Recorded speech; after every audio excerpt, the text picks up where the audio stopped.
Hello, everybody, and welcome to another edition of the Market Down Podcast. My name is Nick Cummings, joined by Danny Hernandez, Chad Big Bad Johnson, who finally had something for this week. And really quick, we got to get out to him live on the scene at Dynamite. James DeSanti reporting live from the bathroom. James is very excited because Jeff Hardy won. James, give us a quick recap of what you experienced so far. This was an amazing show so far. The crowd is electric. For some fucking reason, everybody's pro MJF. I don't know what to tell you guys. I was the one person in the entire arena booing this guy, and I have no shame in saying that. The main event, the right guy won. I know Danny agrees with me. And every match was great. The starter with Adam Cole and Dax was good. Sad to see Dax lose. Tony Storm getting a much needed win. It was great. Just an overall great show. The crowd was super into the idea of Christian turning on Jungle Boy. I heard that. And yeah, overall, this crowd ate everything up.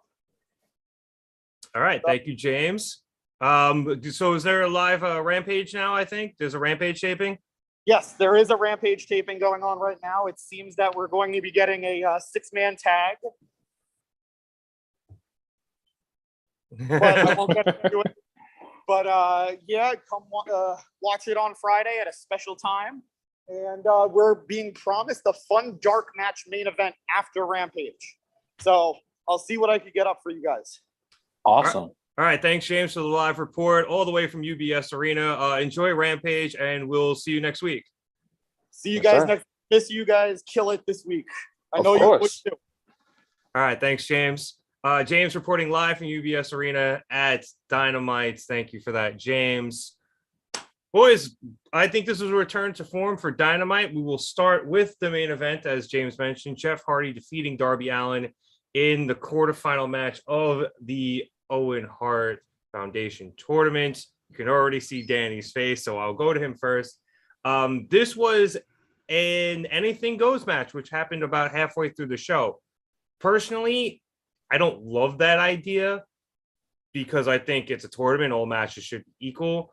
But let's be honest here. These guys did deliver on everything we wanted out of an anything goes match between Jeff Hardy and Darby Allin. Darby hit Jeff right after the bell and hit a sick tope really quick. Set up just a death trap outside with a bunch of chairs before Jeff turned it around on him. Jeff immediately brings out the big ladder. And we come back from commercial shortly thereafter. Darby jumps off the super tall ladder onto the death trap of chairs onto Jeff, which was an awesome spot. Darby also missed a coffin drop shortly thereafter on the apron. Then Jeff missed a swanton onto the steel steps. Right after that, Darby went for a coffin drop in the ring, hits it, but Jeff ends up kicking out and turning that into a crucifix pin for the win. So, Danny, I know you're upset. Have at it. You know, you said it was a return to form for Dynamite this week, and I agree. So why the fuck do we have to start with this match? Well, it was the main event, and that's why. And because I know you're pissed, and I want to get your immediate salty reaction. Man, I know James was there, but I wish he was here. Fuck. This was so cool until the end. This was great. I was like ready to just be super nice about this and praise this match and say this match did fuck. Borderline nice things. Yeah, it did, but the ending was terrible. It was awful. It was the worst decision ever made. What does Jeff Hardy advance into the next round to lose to Adam Cole do for this tournament? You know what sounds more exciting than a Jeff Hardy Adam Cole match? A Darby Allin Adam Cole match. I take it any day of the week.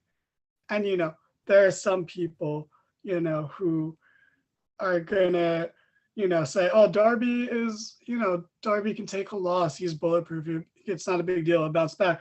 All Darby does is take the fucking loss in these matches. Can Darby beat someone on his level or slightly above his level for once? It's Jeff fucking Hardy. He's like 55 years old and he's not going to be able to walk in 2.5 years. Like, what are we doing?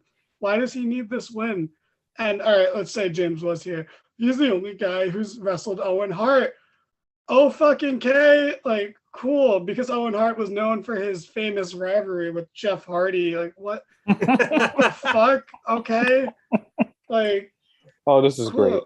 The fucking The Rock has wrestled, everyone, and he's not known for, his great matches with like Lance Storm or X-Pac or anything. It's just He's known for his great fuck matches with cares? Hurricane. Yeah, that's why I specifically didn't say Hurricane, because I was like, oh shit, that's actually not the best example.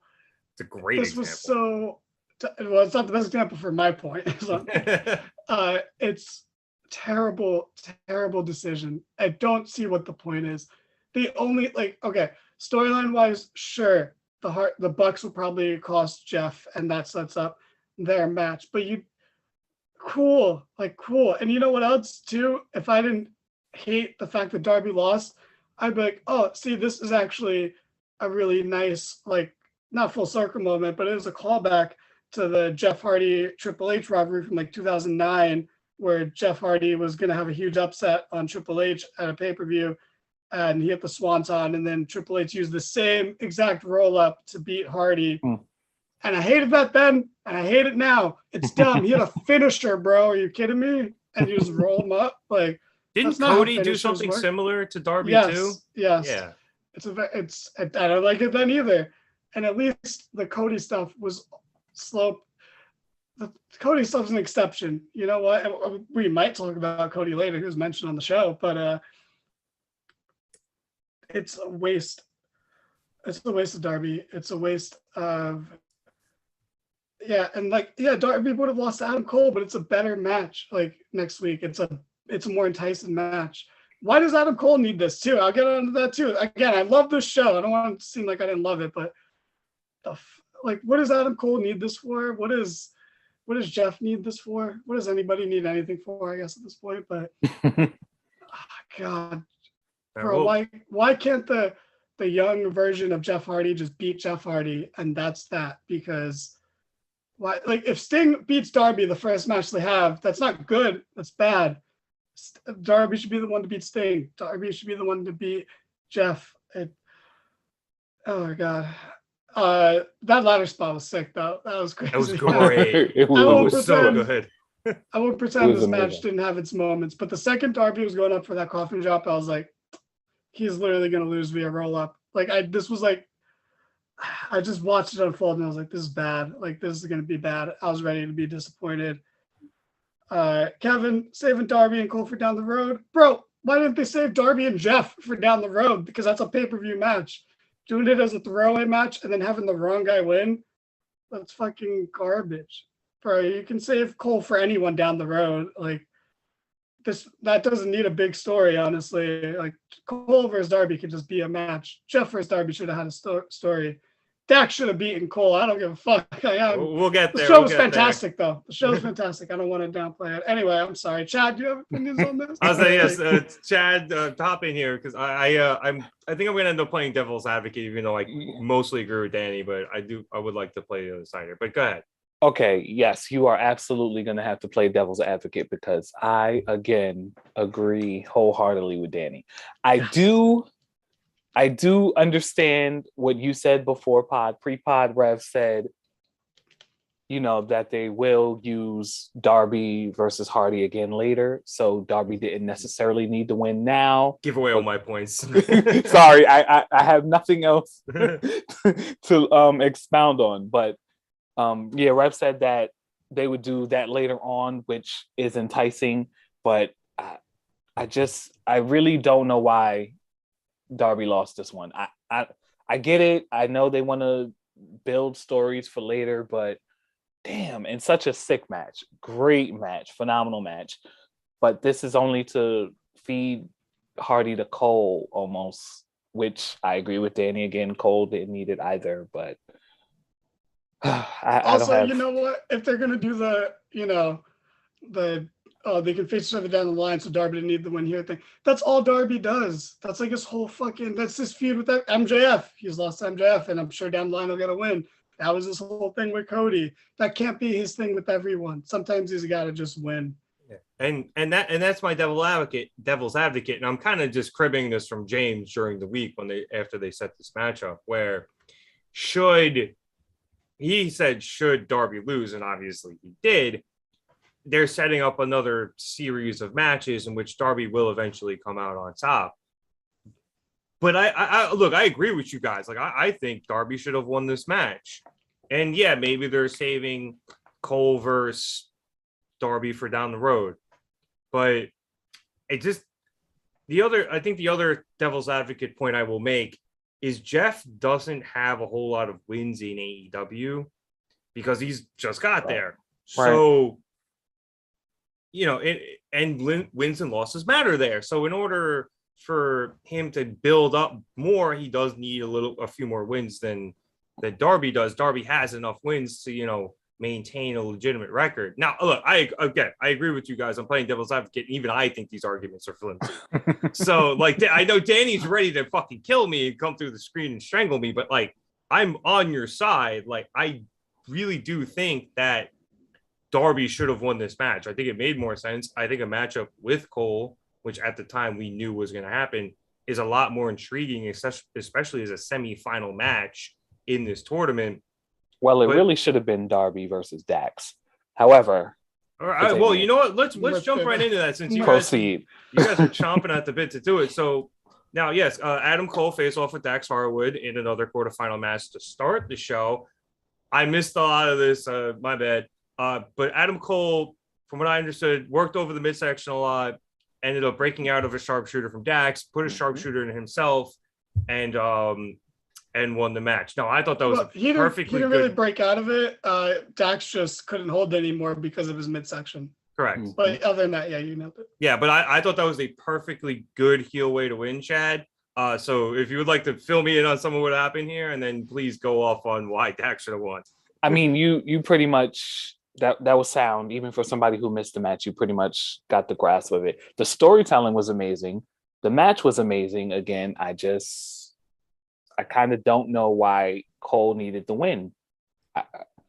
Dax was, I don't know. It would have been refreshing for Dax to win. I know that Cole doesn't necessarily need L's at the moment either, but he could take one. He just went for the championship umpteenth times in the last 2 months. He could have sat this one out. He doesn't need to be the biggest name in the tournament and go all the way to the finals. And I'm against that. However, again, the storytelling was there. The pacing was wonderful. The match was great.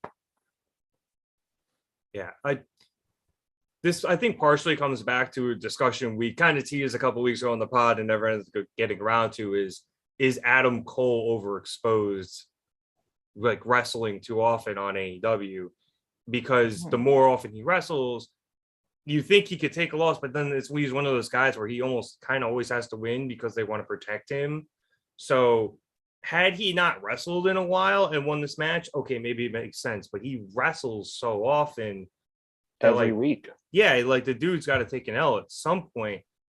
But I think storyline, Danny, maybe it would have been nicer for Dax to win this match, especially, how connected he is to Brett and everything that's been going on there.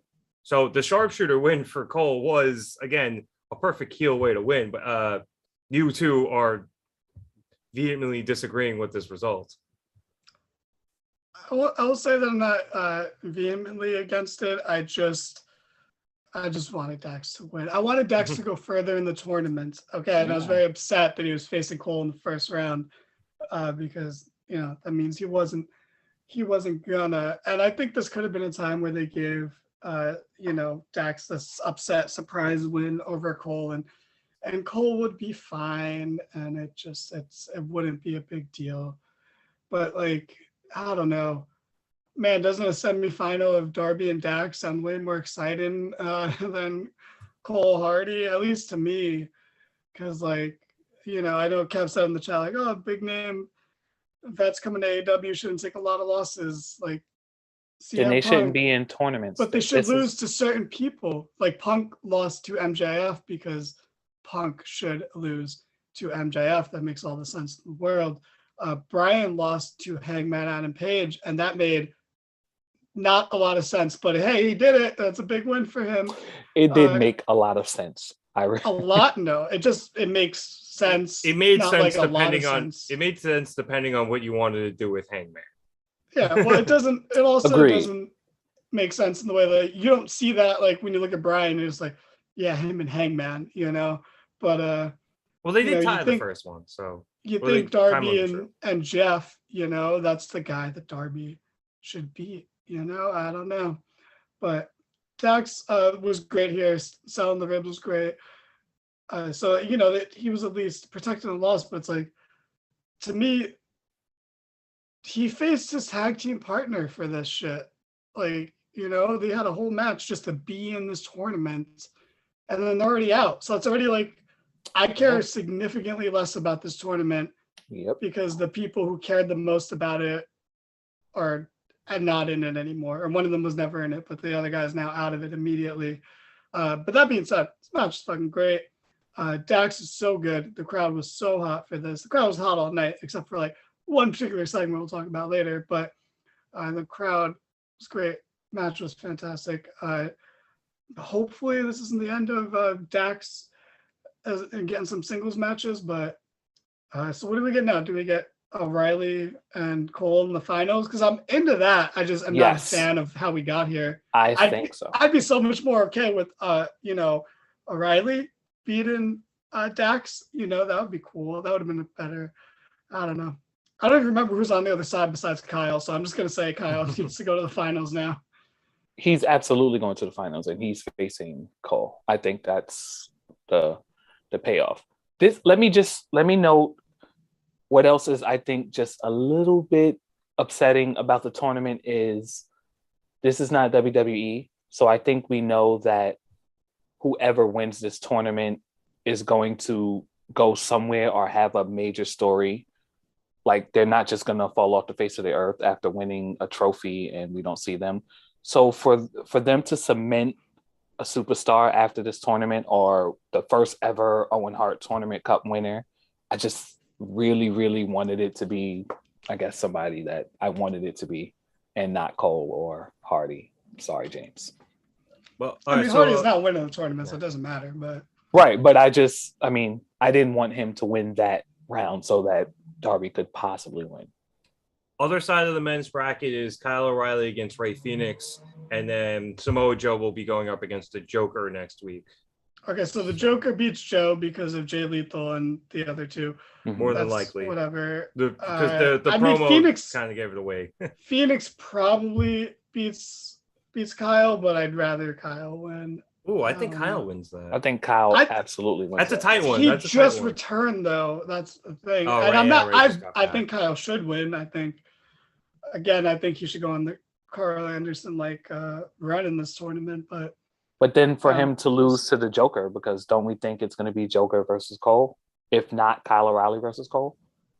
It depends on who the Joker is. I think it also depends on who the Joker is in the women's tournament, because I think, maybe depends on the Jokers, because if it's a big debut for the women's Joker, I could see them getting the shock victory over Britt. But if not, then I think this Joker definitely does go on. So it all depends. I don't think both Jokers will advance to the finals in the tournament. So yeah, I wouldn't even be surprised if both Jokers didn't advance in general. Not like if one did and the other didn't. Like, you know what I mean? Mm-hmm. But who knows? AEW has done a very good job, I think, of being a little bit surprising with their tournaments. So true. We'll see what happens. But that's it. That's good, right? Keep us on our toes. Even Kevin if said Gargano is Joker, and maybe I think that'd be weird with Joe in the face versus face, but I'd love if Gargano shows up in AEW. And if we get Gargano Cole in the finals, bro, that's Ooh. I know we just got that like 2 years ago in NXT, but I'll take it. Injected in my veins. At any given time, I will take Cole and Gargano. I do think that the Joker might have some sort of relation to Jay Lethal and all those guys because of the promo package they had. But we'll see. I kind of think it's a certain Swiss person, actually, but that's also been a running rumor that it's James said in the chat that he also thinks it's Claudio. Yeah.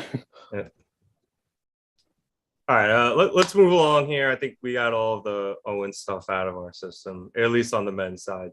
So after the Hardy and Darby video package, we had CM Punk versus John Silver. Hangman was on commentary for this. Punk wore an Islanders Tavares jersey out, which I'm sure pained him because he is a Blackhawks fan and he hates the Islanders, as do I. Go Rangers. He wore Islanders color too, but even then, still getting booed on Long Island. Danny, you commented the Long Island Crown before. Are you feeling okay? Was that? Yeah. What? Hey, the crowd is different than the city. It's two different things. But yeah, it's different than the whole island itself. This crowd was great. Oh my god, it's nice they remember, right? Like it's very cool that they treat it, and AEW remembers, and they treat it as such. Like, hey, this dude's not facing MJF anymore, but we know you guys are still gonna boo him to some degree.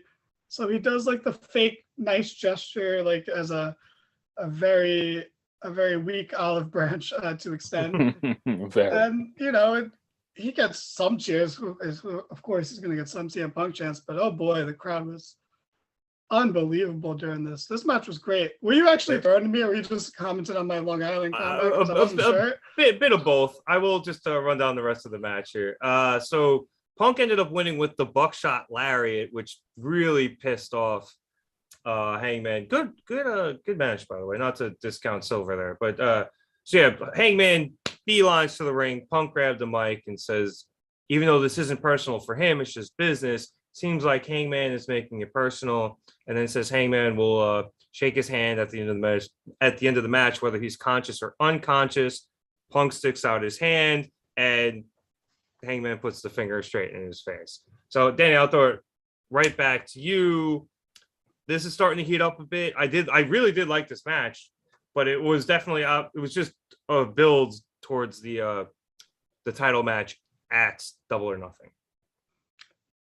It was, but it was fantastic. I really enjoyed this match. I thought Silver looked great. He had like the one slight botch, like losing his balance going for the tornado DDT. But right. When you're a hometown boy, the crowd doesn't care, and they will forgive you for that shit. So it did not really matter. This was fantastic. I don't know if it was the crowd being so hyped that made me like it more than I think I did, but it has such a great feeling to it. Punk playing his part. He's not being a heel, but he knows he's disliked. And again, we'll talk about it later in the show, but like just having characters aware of their situation and their surroundings and playing to that and acting to it instead of pretending, oh, it's Bizarro land here. It's just like, oh no, I know I'm going into a place where I'm hated, and that's okay. I'm not gonna be a heel because of it, but I'm gonna, acknowledge it or play up to it. And we have the complete inverse of that later. But this was great. I like that he did the buckshot. I really didn't see that coming, honestly. I thought that was really well done. It was a terrible buckshot. Like it was it was garbage. Bad. I felt bad for Silver that he had to stay down for a 3 count after that. It was there's a reason Hangman does it and no one else does, apparently. Mm-hmm. That's what I learned. It made me appreciate Hangman a little more, because I'm like, oh yeah, like that's not just a cool move, like that's a move that not just anyone can do. So that was good build. I like that both guys are just angry for different reasons, and they take turns being dicks. It's a nice, like, it's almost like, is one of them going to turn heel or neither of them going to turn heel? I think it's like, I can see it. I mean, obviously those are the options, but like, I could see it happening where nothing happens after neither guy turns heel. It's just they needed to hate each other for the match, and they have some respect after. Or maybe they don't. Maybe Hangman becomes a little baby and reunites with his friends. Who knows? We don't know. Or maybe he doesn't become a baby and he stays a good guy and he reunites with his friends that he doesn't hang out with anymore for some reason. Like John Silver. But either way, this was good. Yeah, I like Silver is one of those guys, and I know if James was here, he'd be just ranting about how underrated the Beaver Boys are, and he's right. Both him and Reynolds, Silver and Reynolds, are highly underutilized on AEW television. I know they're on Dark and probably Elevation all the time, but like every time Silver's out there, and every time Reynolds is out there, and every time Silver and Reynolds are out there, they fucking come through big. They put on great matches. They have great moves. They have great move sets. They are hard hitting. Like everything they do is awesome, and the crowd loves it. And then they're like on TV once every 6 months. It feels like at this point. Yeah. So put these dudes on TV. They're really, really good. But I digress. Chad, what'd you think of this match and the subsequent builds to our title match at Double or Nothing? Oh man, if Dax and Cole didn't tear the house down before then, this would be my match of the night, match of the show. It was so much to unpack. This was great. The slight agony in the face of Punk wearing that Islanders jersey was phenomenal. Like, I'm a heel, but I'm not a heel. You guys take it how you want it. The buckshot, which I agree with Danny, it was not a good buckshot, but it was perfect mentally to Hangman. I love seeing Dark Order anytime I can see it. Give me Silvers any day of the week, even with the turnbuckle botch. Amazing match, fantastic. The build-up is great. I'm going to say it one more time for those in the back.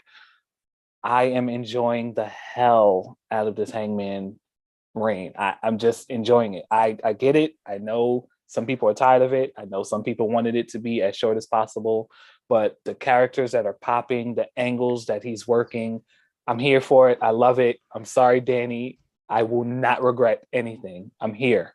I mean, the second half of the title reign's way better than the first half. So, I agreed. But it's the growth of him as champion, that the storytelling that has me just glued to it. I love it. And now it's coming to a somewhat natural conclusion at the pay-per-view. Possibly. Well, I mean, hey, we'll see. Like I said before, AEW loves to throw us curveball, so who knows? All right, let's keep it rolling here. We had a quick backstage interview with Britt, Jamie Hayter, and Rebel, not Reba, because Hayter faced Tony Storm tonight, so they were hyping that up. Then we had Danhausen versus Tony Nese. Danhausen's in-ring debut in AEW. Holy fuck, that happened, and it was absolutely whack. It was a 3-second squash match. Danhausen tried to put the curse on Nese. Nese drew him in the corner, hit the knee, 1, 2, 3. Match is over. Smart Mark hops in the ring, tells Nese to hit another knee. He does. Tells him to hit a third knee, and then Hook comes out to defend Danhausen. Hook beats the shit out of... Does he beat? No, they just ran. Somebody else beat the shit out of Mark. But anyway, Hook came down to defend Danhausen, and then Hook shook Danhausen's hand. And now we have Hookhausen against Smart Mark and Tony Nese at the pre-show of Double or Nothing. So this was fan service, but I'm all the way here for it. Any objections? Okay, I'll go first. The only objection here is Danhausen getting completely squashed. No, Tony Nese is the only objection. Okay, I'll give you some slack, Rev, because I know that's your guy. You and James. I like him. It's not my guy. This made him look kind of strong. He's in my story. He's your guy. I'm sorry. It's over. You're a fanatic. You're his number one fan. You're the premier fan. This did not have to be a squash match. I'm kind of thinking that Hookhausen is going to be phenomenal and huge and paramount. So they're giving us the squash matches and the unimportant things now. What a way to go, losing to Tony Nese. Ugh. I like Smart Mark's position in this, though. Smart Mark has cut himself a real good niche out of AEW. He's got 3 clients now. All the bad guys go to him. Yeah, he's growing. Yeah, he's a great character to have around there. Danny, like I said, any objections to this? Because I thought it was fine. Like, I understand. I wish Danhausen did better in the ring, but it is what it is. I have Tony Nese winning on Long Island. He's from there. And then, we get Hookhausen. Oh, yeah, okay. No, Tony Nese is a Long Island dude. All right, that makes sense now. Yeah, Kevin Wise was just in the chat. It was like, oh, this should have been on Rampage. And I was like, just a little hometown cooking for Tony. And technically Hook's from Queens, so bit of both. Yeah, but like, yeah. Even James just said the crowd was so deflated. Because they don't care. Even they don't care about Tony Nese. Like it's just because you're from somewhere, it doesn't mean Well, no, I will agree. None of the crowds in AEW care about Tony Nese right now. But I just know he's really good in the ring from 205 Live, and I want him to get back to that level. That's why I'm like pushing for him to be like, hey, like he's not really as bad as you guys think he is. He's just got. Oh no, I know he's great in the ring. I just do it to fuck with you. Yeah, because no one thinks he's bad in the ring. He's just bland occasionally, for the most part. Occasionally, there's no. For the most part, I corrected myself. For the most part, he's Andrade from Long Island. No, even Andrade is like at least like 2 steps above this guy. Like at least Andrade is suave. Like but the only thing I actually don't mind Tony Nese winning, and I kind of agree with Kevin that this should have been on Rampage, but only for the fact that it would have gotten more time. Otherwise, this 100% should be on Dynamite. It's just this show is too fucking stacked, and they didn't have time because all you had to do, you could do the same exact finish where he goes for the curse and Smart Mark gets on the apron, distracts him, and then Tony wins. Just let Danhausen wrestle for like 3 minutes so people can get Danhausen, because at the end of the day, a lot of Danhausen on TV has been presented with the assumption that we all know his deal and his shtick, which I do. I know you do, Rev. I don't know how much of it you know, Chad, actually, but a lot. I love it. Okay, so, but we're also the ones, one of only probably like 3 wrestling podcasts in the world. So of course we know Danhausen's deal, but not everyone watching does. And a lot of them just like, what does this do? And all you have to do is just give this match 5 minutes. Tease the teeth. Impress some people, and then you do the finish. And all of this is still awesome. That being said, them shaking hands, amazing. This is rock and sock levels of fucking awesome and crowd pleasing, and just a perfect blend of someone who is so fucking cool and someone who is so nonsensical and likable coming together, and it's fantastic. That was a great analogy, by the way. It just doesn't rock and sock. That makes sense. Yeah, everything about it is great. Just let Danhausen wrestle for like 3 minutes. Like, especially that this match, the payoff was going to be seeing Danhausen wrestle on the pre-show of the pay-per-view, not even the main card. Like, I mean, I get it. It's already going to be stacked, but like, bro, put the fucking Rocket on Hook and just push him like crazy. Like, put him on TV every week. I don't care. But other than that, great stuff. It just let Danhausen hit some moves. Like, give people a reason to understand Danhausen who don't already have the knowledge of him, because you don't know anything about him from AEW.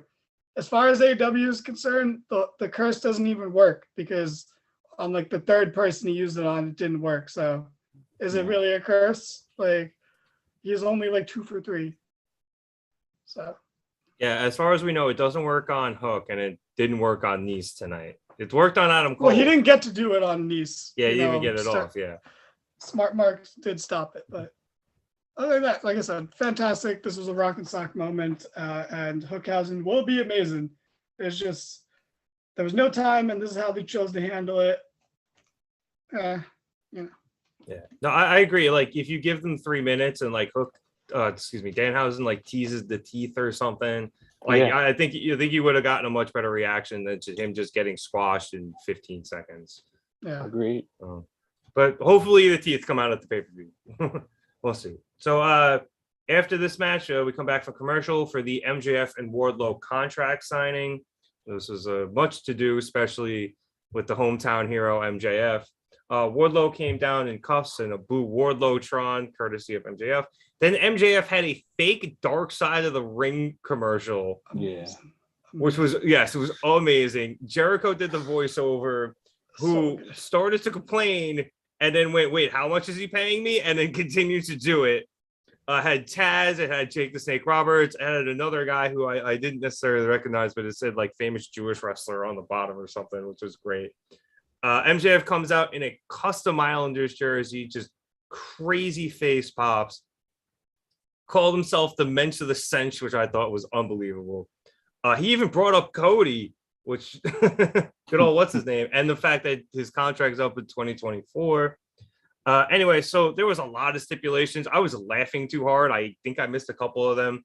I think they're doing the lashes thing again. I know that Wardlow has to face Spears in a steel cage with MJF as a special guest referee, which, if I am not mistaken, is the first special guest referee in AEW history.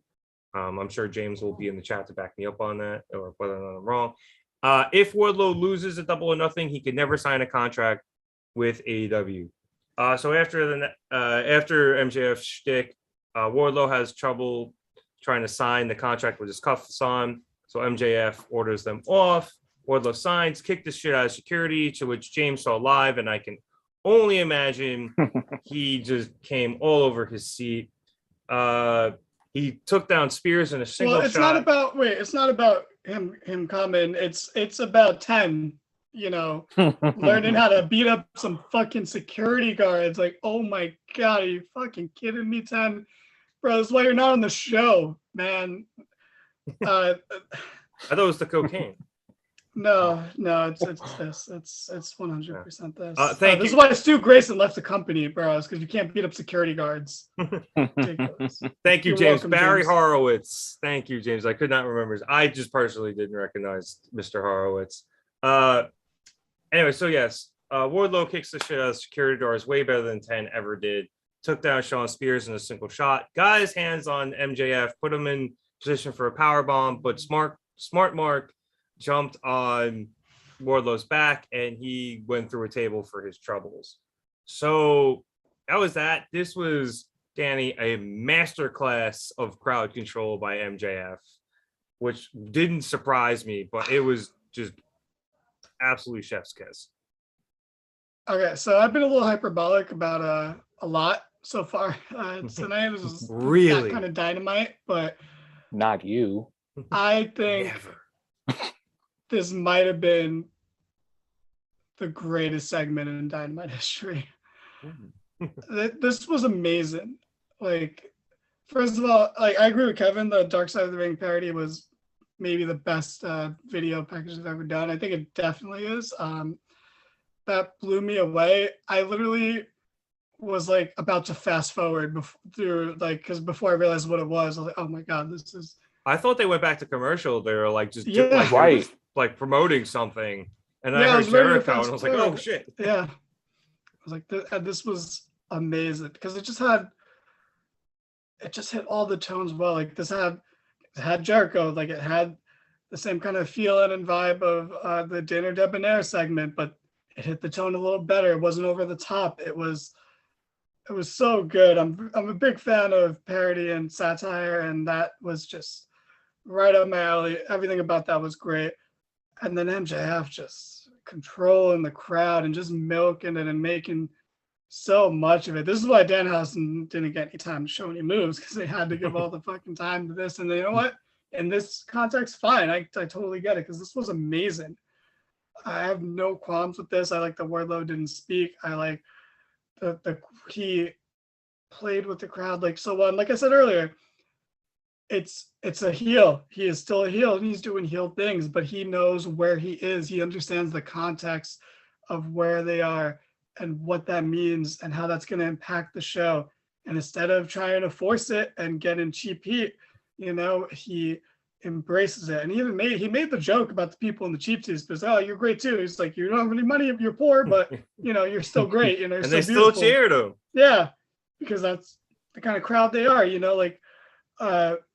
We're somewhat, well, you're a sports guy. I'm a somewhat sports guy, but I think Boston fans can get along with some self-deprecation. I think Philly fans will kind of do the same thing, or they'll sarcastically applaud someone making 3 errors, but and this is what the Long Island crowd was doing, and they were just so good about it. It's like, Wardlow doesn't have to worry. Wardlow knows that wherever they go next week, it doesn't matter. He's going to go right back to being cheered like crazy. It doesn't and MJF would go back to being heel, but he enjoyed his time in the sun, his time knowing that I have everyone eating out of the palm of my hands. Like I have everyone wrapped around my finger. I can do no wrong. Let me bask in it, and bask in it he did.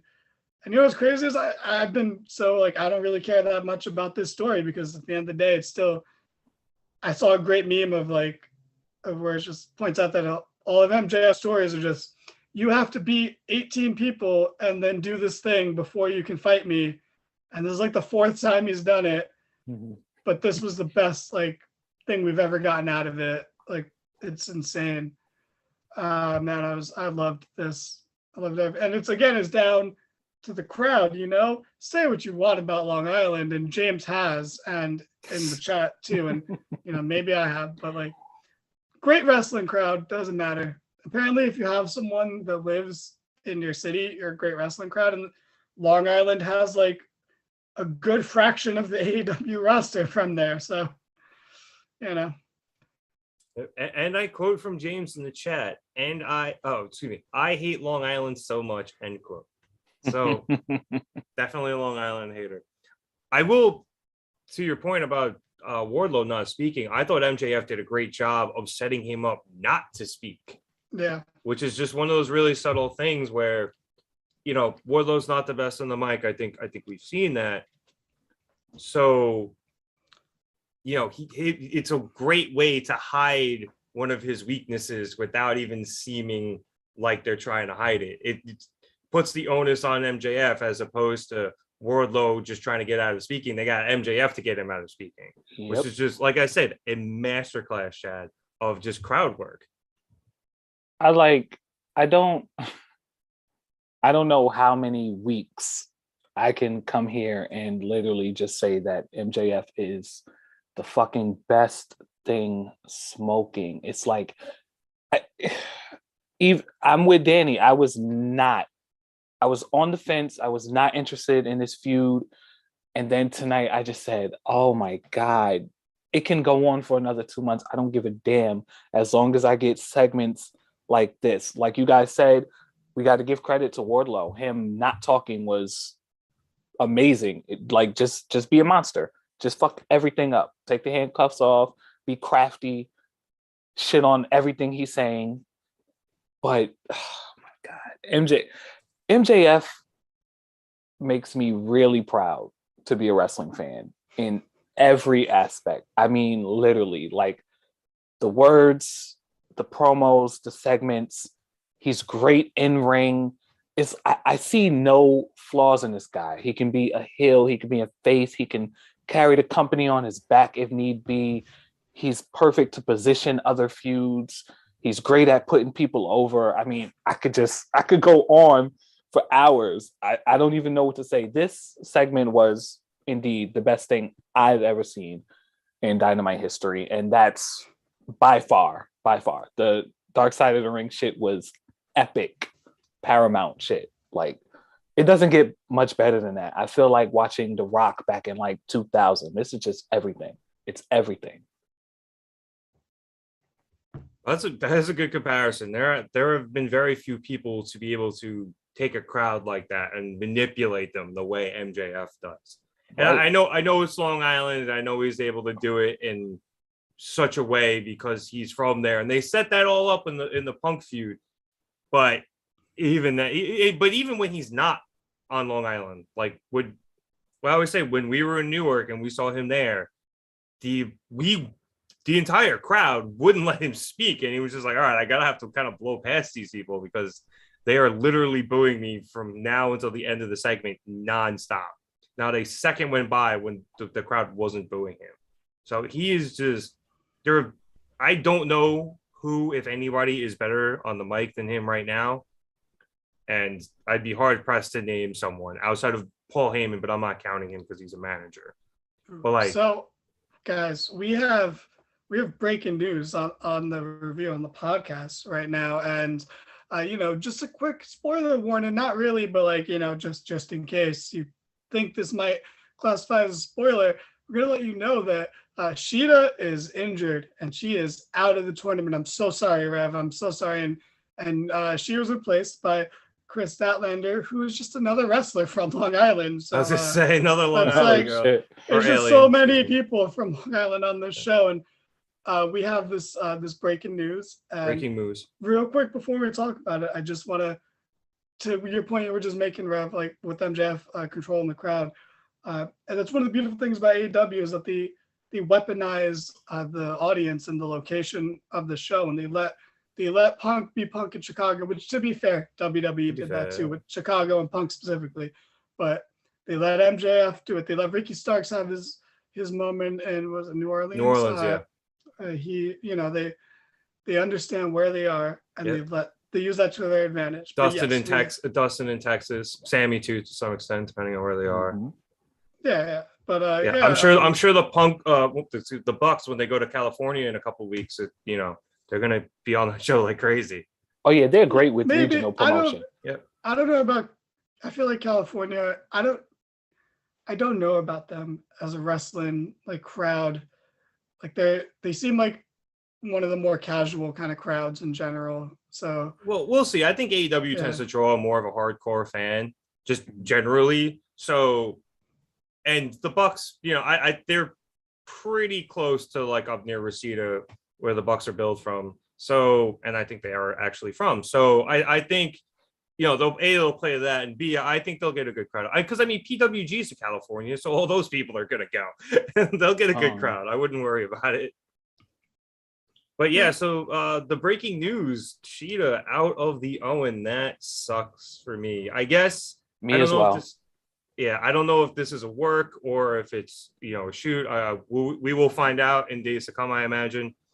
I wouldn't be surprised if this was something to do with her most recent match with Serena Deeb. Deeb did work her knee over pretty badly in that match. So hopefully it's a work, and maybe she just got to go, do some more tapings for TV or something. But A, this sucks, and B, it completely does change the complexion of the bracket. Or at least I think. So, I was gonna bring this up at some point, but like I was gonna say, like, I don't understand why Statlander wasn't just in this tournament. Like, I don't even think she got a qualifying match. Yeah, she didn't, and I thought that was really, really weird because she's like the strong mid card wrestler in the division, and I thought that was really weird. And then them being in Long Island, I'm like, I know they're not gonna get all the Long Island people on the show, but you know what? They actually should have. Statlander, the Acclaimed. Bro, why is Max Caster on the show? Actually, I take back all the nice things I said about the show. The show sucked. He was on Dark. Are you kidding me? I have a comment about that as well, but I'll save it for later. Let's go through the rest of the card. I was Cheetah was scheduled to face Red Velvet, so that will be Red Velvet versus Red Chris Velvet Statlander. is in this tournament and not Chris Statlander. Insane. Yeah, that is a little insane. Even as a Red Velvet fan, that is kind of Well, she's in the baddie section. So she's someone's lackey. that'll be on the same side of the card as Rio versus Ruby Soho. Or excuse me, the same side of the bracket. And then the other side of the bracket being Tony Storm versus Jamie Hayter, which we'll get to in a moment. And Dr. Britt Baker, DMD against the Joker, which we will also talk about in a bit. But let's move along here.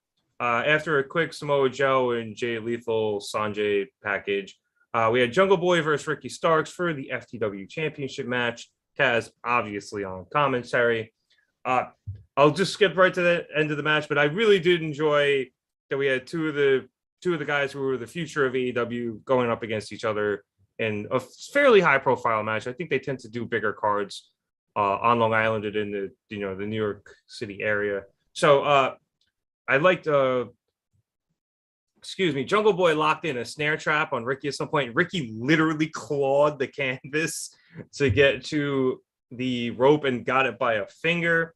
After that, shortly thereafter, Swerve came out and distracted the ref accidentally while Jungle Boy was pinning Starks, and he got about a 6 count, according to the crowd.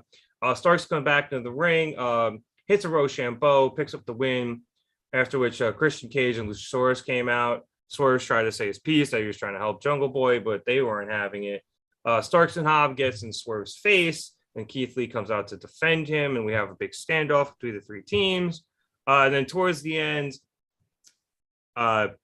Jungle Boy was pretty distraught about losing. He wasn't paying attention. His back to everything.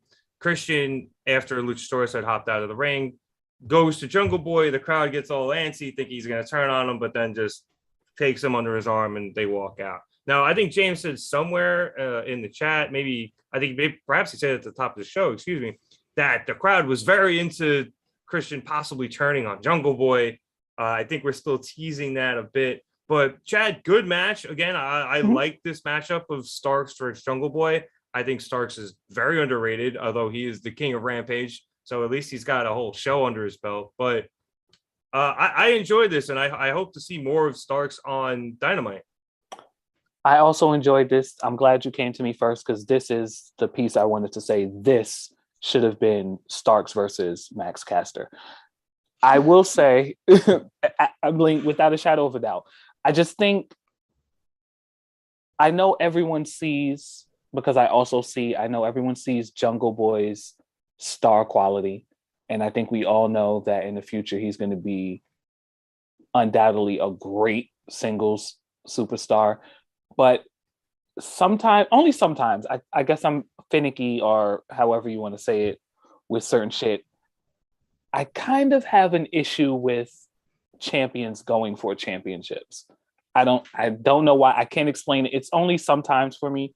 When it makes sense, it's fine. But him being the tag team champion, I think he should just be in tag team matches. And when it's single matches, it should be against like a singles person from the other tag team that he's feuding with. That was my only little nitpick with that. I just didn't want him going for the championship. I think they could have utilized lesser talent, or just a talent that needed to be better. I'm with you. I think Starks should be on Dynamite as much as he can. He's great. And the match was great. The after effects were cool. The post match was good. I didn't love the swerve ending, because the referee could have just gotten back in the ring. He was literally outside talking to Swerve for 5 minutes, and that was unnecessary. But I'm nitpicking. The match was great. I'm glad Starks retained. That's it. Yeah. I'm only going to slightly disagree, just because in the context of kayfabe, like, how dare you? The FTW title isn't technically a title. It's not recognized by AEW. It's right. Just kind of something Starks holds, and then they just are like, all right, if you're going to defend it, fine. Like, do what you got to do. Like, we don't give a shit. So I don't mind them using it as a prop to have this match to help build towards the tag title match, which I presume will be at Double or Nothing. Plus, I just really like this matchup, So, no, the matchup was great. You just don't like the idea of just guys with titles going for other titles. Yeah. And James just said he personally loves tag guys going for single titles, and I cannot disagree with him. Pay attention to the fucking show you're at. What are you doing? I don't understand. I mean, maybe I just, because I looked down and missed it. I didn't see Hobbs until he was at the steps. So no one did. Yeah, I was gonna say, I don't think they showed it on TV unless I missed it. But I don't know how you guys missed a 280-pound dude sprinting through the fucking stands in a pair of overalls, like with no shirt. Yeah, exactly. I was gonna say, the other thing I think is as James put it, the swerve ending. I wonder if they're setting up for maybe a triple threat now at the pay-per-view with these 3 tag teams. Sure, I guess. Like, I don't know if I need to see it, but they've done good work with triple threat tag team matches before. But we just had one in the last pay-per-view with Red Dragon and the Bucks. So, like, we're gonna do it again. I don't know. But Danny, what'd you think of this match? And any comment on Chad's disagreement of tag team champions going for a singles title? No, not really. I disagree more with you and Kevin's defense to that it's not technically a title, and then get rid of it. It's an unrecognized championship that gets defended on TV. Then that's recognizing it. If it's defended, that's not how it works. That's really dumb. I hate this title. It's really stupid. Disrespecting kayfabe, Danny. That title's disrespecting kayfabe. What are you talking about? Quite literally. Are you kidding me? What did James say in the chat? It's eventually going to be Starks versus Hook for that title. Yeah. God, no, fuck that. Oh my God, keep Hook away from that faker title than most wrestling titles. Oh God. I mean, I'd like to see the match Hook versus Starks, but Yeah, that's gonna be good. just put a real title on Hook. Have him beat Hangman. I don't care. Like, put a real title on him at this point. Have him beat Scorpio Sky. That's not a real champion. Are you kidding me? Please, as soon as Have him beat possible. Scorpio Sky. But yeah, I was gonna say originally before the legitimacy of the FTW title got brought up, that was the same thing you just said, Rev, that this is clearly leading to a triple threat match at the pay-per-view. And like you said, we just had one. And the key thing with that is that, the tag champs were not the focus of that match or that story. And it looks like once again, they're not the focus, which means, I was kind of right when I said that they should have just dropped the titles at almost every chance they've had to drop the titles. I agree with you now. Why are they still champs? Why aren't Red Dragon champ? Why aren't the Bucks and the champs defending against the Hardys? Why are Red Dragon the champs getting ready to defend against the Bucks in like a month or two? Why aren't the Acclaimed champions? I don't understand. Why aren't FTR champions? I mean, I think they will be soon, but still, why are Swerve and Lee a tag team? Lee is a main eventer and Swerve is good. Like, I Really good. But it kind of makes sense. I don't have strong now. feelings about Swerve, but he's good. I just like. But he's like at least like a TNT title contender. Yeah, sure. Yeah, I have no problem with that. And I'm like, it's just one where like I didn't really watch. I know him more as Killshot, so I'm just like, you were just Killshot in Lucha Underground, Oh no, he's really good. No, I know he's a good wrestler and everything, but like, Keith Lee is like could be a top guy. Yeah, Keith Lee could hold your world championship and no one would blink an eye. Yeah. But at the same time, damn, this tag team works. It does. To an extent. It makes me more sad sometimes. I mean, But Hey, look, at least they're on TV. it works really well. Because I said the same at first. I'm like, why would they? But it's working. It's working. Oh man, Kevin said I love it when Hook gets the FCW title, and you know what? Maybe I will, but I just don't like the idea of it. I heard it out loud and I don't like it, or I read it out loud and I don't like it. But I guess it makes sense. His dad's title. Also, he has a very fuck the world personality. But I don't know. Give Ricky Starks the TNT side. There's so many better people that could be TNT champion right now. Agreed. It's insane. But the match itself was good. I'm sorry, I kind of didn't even mention that. The match was good. I almost forgot about it when we started this review because the show was fucking stacked. But the Christian tease, you might as well save it, push it off for a little longer, but give that tease, because after that, you got to pull the trigger on Jungle Boy. Let me put it this way. Would you guys be okay if Christian just beats Jungle Boy with a cheap roll-up after Jungle Boy hits his finisher, which I don't know what his non-submission finisher is, but, no, I would not be okay with that. But, at least in this case, there's a story built in, and it's not all right, but yeah. So I think Kevin put it great with Lee and Swerve. Sorry, I'm jumping all over the place, but they have really good chemistry, but them tagging is so unnecessary. It is very that's how I feel about it. That's a good way to put it. It's very unnecessary. Yeah. But it's good. Like I said, at least they're on TV. Whether it's Rampage or Dynamite, at least they're on TV. I would imagine Christian won't turn on Jungle Boy and Luchasaurus until after they lose the titles, whenever that may be. So there'll be a little bit more teasing before we get there. All right, let's move along since like you said, Danny, the card is stacked and we've been doing this a long time already. We had the Jericho Appreciation Society victory speech. And I would just like to note my first line of this is, holy fuck, let this feud progress. And goddamn did we get it tonight. So Jericho called Long Island a dump, and everyone from the city in that audience applauded, and everyone who's from Long Island booed him, which I thought was great. So if you didn't see it on Rampage, by the way, Eddie Kingston called into Rampage to threaten Jericho, which was hilarious. And he was talking about his wife, who doesn't exist, and how like upset she was.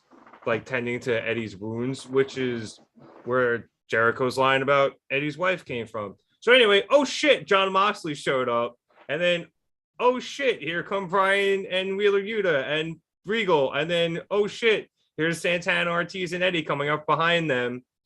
We got a nice "you fucked up" chant. The 6 of them jump everybody. Eddie's literally choking Jericho at the side until Hager pulls him out of the ring, and then Regal laid Jericho the fuck out. It was amazing. Jericho sold that like death. So I know I didn't recap it very well because I was too excited to type a lot of things. But Danny, I think this was my favorite segment of the night. I loved this. It finally got the Jericho and Eddie and Santana Ortiz story somewhere. It got the BCC doing something. It was just awesome. Just violence. I loved this. Oh yeah, this had that holy shit feel to it. This was so cool. This felt like when the Wyatts and the Shield were just standing across the ring from each other and people were chanting, "This is awesome." They didn't even do anything yet. Yep. Like I was entranced by this. Like, oh god, Moxley coming out just makes so much sense, and him coming out alone, and then I know they do that anyway, but in this context it made sense. Brian's still coming out of the heel tunnel, even though everyone else comes out the face tunnel. It's almost like he's like reluctantly like, yeah, I mean, I signed up for this because I wanted to fucking team with you, but otherwise I wouldn't be here, kind of thing. But this is fantastic because I love that they brought up all the history that Moxley has with Jericho. He's the one who took the title off of him. The eye Jericho thing. stabbed him in the eye. Yep. I still think Jericho was one of the big, or I guess a low key, but to me a big part of what made Moxley's AEW debut so amazing. Just like the look and him saying, no mic or anything, just saying to him, "What are you doing here?" Like, what are you doing here? But that made the debut, like that took it like over the top for me.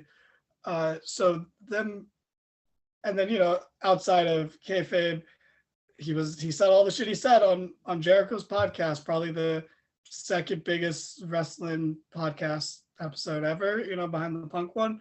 So there's so much there, and I've been saying from day one of this group that they were inevitably going to intertwine with the Jericho Appreciation Society. I didn't think it would be so soon and in this way. I thought that the Joss would beat Eddie Kingston and Santana and Ortiz and then move on. I mean, it's all they've done for 4 weeks. Yeah. So that's interesting. I don't know who sits in this super team of the BCC and Kingston and Proud and Powerful. Who's going to sit in for the 5-on-5? Probably Yuta, I guess. But this was just great. I'm just so excited. Oh my god, Kevin put a good. Mox and Brian are going to show them what real sports entertainers look like. Oh man, Jericho's main evented WrestleMania, but Brian main evented a good WrestleMania, or he had a good main event. Ouch. Fair but harsh. Yeah, I know. I don't love Jericho, so I don't want to take my shot at him, but this is great. I'm excited for whatever is going to happen next. This is the best. Yeah, they also made reference to Eddie's history with Mox as well. So there's just a lot of elements here coming together, which is just awesome. And then we're going to get a fun segment between like the BCC and Eddie and them, where Eddie is just like reluctantly accepting help from Bryan Danielson. Like he's still bitter about their tournament match like from 5 months ago, and he's still going to give him like the side eye. It's going to be great. This is all. Yeah. Sorry. It's like, I'm good with you. I got a problem with you. But yeah, and I mean, I think at a certain point, this was kind of inevitable because, the whole sports entertainer versus pro wrestler thing, chat. Like, we all saw it coming at some point. I don't think we saw it coming this quickly, but I am glad it is here. Oh my God. I must admit, I almost missed this because I thought it was going to be just another JAS promo. and something said, I went to the bathroom, I came back, something said, nah, chill out. Just watch, just enjoy. Lo and behold, what Danny said like 3-4 weeks ago, it all came to a head out of nowhere. This was probably the most surprised I've been in a while. It was unpredictable, but well, I guess Danny predicted it, so maybe not so unpredictable, but I just didn't expect it to happen now. I kind of didn't expect it to happen at all. So for it to happen now it was super surprising. A little fantasy booking here. I kind of want Eddie Kingston to join BCC. I know it might not work, and I know he still has beef with Brian or whatever, but this was just good. This was a great segment. Yeah, I think I officially need to apologize to Tony Khan because I've been bitching about both the JAS segments and the BCC segments. As have I. The last few weeks. And I don't want to say I was bitching about the BCC segments because I enjoyed those matches. It was just like, okay, where is this going? Like, let's do something. And I kind of got to a point where I was like, all right, I guess that, the JAS is just going to beat the shit out of the three Bronx guys, and then they'll move on to another feud, and then maybe it'll be the BCC after the pay-per-view. Like, who knows? Nope, we're getting it now. Yep. So my apologies, Tony. You had a plan and you played it to perfection. My bad. and now this is why I always give AEW the benefit of the doubt, right? Like everyone, a lot of people say like, oh, you have like a bias towards AEW. Yeah, but like they do shit like this and they reward your patience. Who says that to you? Mostly no Eric. one. Oh God, him. Mostly Eric. That's not true. It's mostly me. That's it. But like, I'm willing to give them the benefit of the doubt. So my bad, Tony. All right, let's move on. Let's move on. We had a quick Thunder Rosa versus Serena Deeb championship match video package, and I just wanted to give a quick shout out to Dustin Rhodes for being part of this package. Just because, we discussed this on the pod last week. Ever since Becky Lynch called out the AEW women's division, they've been kind of doing a bit more to elevate it, I think, or at least trying to. We'll have a few more segments tonight, but c'est la vie. But Dustin being on screen and Dustin becoming a prominent on-screen advocate for this women's division, I think would go a long way.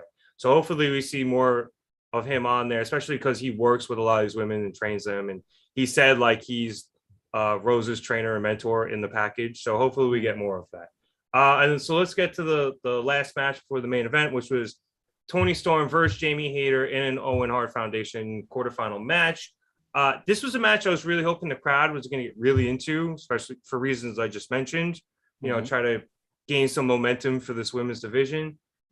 They were there, not as much as I would have hoped, but I think they enjoyed the match. I really liked it. This ended with Toni Storm had a great reversal. I literally audibly said, wow, what a reversal. And then it ended with a very quick Storm Zero. So quick, I barely even saw it. I only noticed because Excalibur yelled it. So, Chad, good match, good opening match, I think, for the Owen in terms of the actual bracket. And, hey, look, Toni Storm advanced. I'm a happy guy. I was pleasantly surprised. I think I knew that Toni Storm would win, but I guess I was surprised that the match itself was actually pretty good. I mean, I'll give it a really good. It was really good. It was a good match. It was paced nicely. It wasn't too little time, but it wasn't too much time. The right person won. It made sense. I mean, I don't know what else I can say about that. I wish I had more, but it was a good match. No, it was just one of those notes where you kind of just really have no notes because everything went the way it was supposed to. Yeah. I wasn't 100% sure Toni was going to win, though, because I was curious to see if they were going to do Jamie Hayter versus Britt Baker, depending on what ends up happening with Britt and the Joker. But I was curious to see if they were going to do that match in the quarters. I guess they're going to continue to push it off. But like I said, I'm here for Toni Storm winning. Would not surprise me if they had faced each other previously, and that's why they had such good chemistry. I'm sure James would know that, but he's not here. But Danny, what'd you think of this quarterfinal match for the Owen? The match was really good. I enjoyed it. The crowd sucked. They died completely. In their slight, defense, it was put in like a position to fail. Like you're Cool down coming spot. off, yeah, you're coming off the Blackpool Combat Club doing anything, and that's hard to follow. True. You know, and it's the match for the main event. Also, notice how right before we started talking about this, you mentioned the video package for the women's title match. You know, because you got to squeeze all the women together in one short 15-minute span of the show. But you know, this is one where, you know, the crowd could have been better, but then it almost like in a fucked up way lends credence to like anyone whose defense of the women's division booking is that they don't draw or people don't care. And it's like, maybe that shows here, but have they been conditioned not to care? Or is it just circumstance? I don't know. That's a lot of speculation. We could talk about that for a whole podcast episode, but this match was good. The right person won. I did think there was a chance Jamie wins and they do the Britt Jamie semifinal match, or the Joker beats Britt, and then that, you know, that's a story in there that Jamie made it further into the tournament than Britt. But Tony needs it, you know.